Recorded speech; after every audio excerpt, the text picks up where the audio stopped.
Karibuni mpenda mazamaji katika channel yangu mapishi Rukias Kitchen.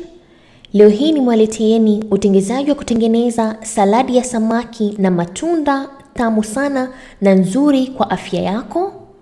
Makinika nami hadi tamati.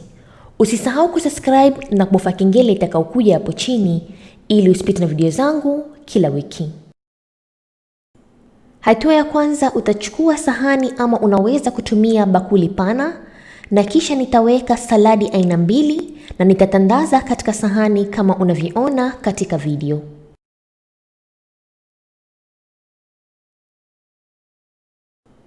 Ukishamaliza kutandaza saladi yako, kisha nitaweka sosi ya Caesar ama unaweza kutumia sosi yoyote upendayo. Alafu nitamwagilia saladi ya iceberg kiasi kama unavyoona. Jumla itakuwa nimetumia salad aina 3.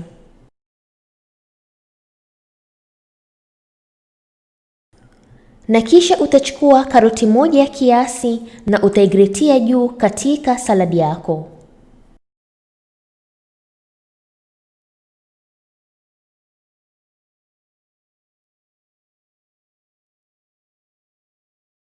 Na kisha nitaweka mikate iliyookwa yenye ladha ya paprika kiasi.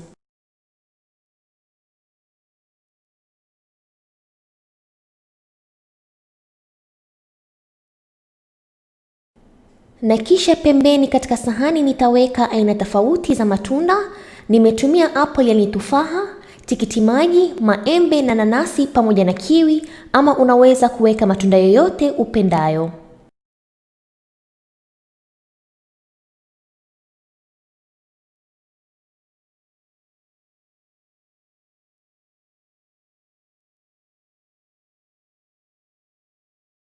Alafu nitamwagilia aina tofauti za njugu. Nitaweka korosho, hazeli pamoja na njugu za lozi.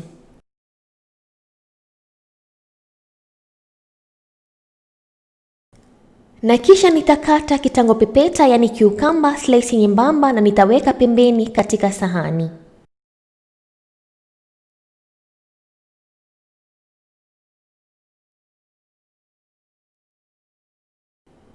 Alafu nitatumia tomato 3 ndogo na nitazikata mara 2 na nitaweka pembeni.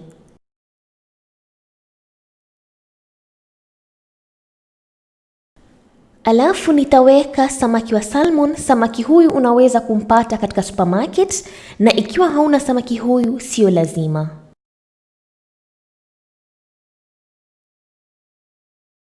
Na mwisho kabisa nitaweka kamba wadogo niliochemsha na nikaweka na mayonnaise vijiko viwili vya kula na nitaweka pembeni kama unavyoona katika video, na saladi yangu itakuwa iko tayari. Na saladi yangu ya matunda na samaki iko tayari kama unavyoona katika video. Imependeza na ni tamu sana ajabu, na enjoy saladi yako. Asanteni sana kwa kuangalia video yangu na natumai mumeipenda. Ikiwa mtataka kuona recipe zingine kama hizi, nitaweka links hapo kwa description box ili upate kuangalia recipe zingine.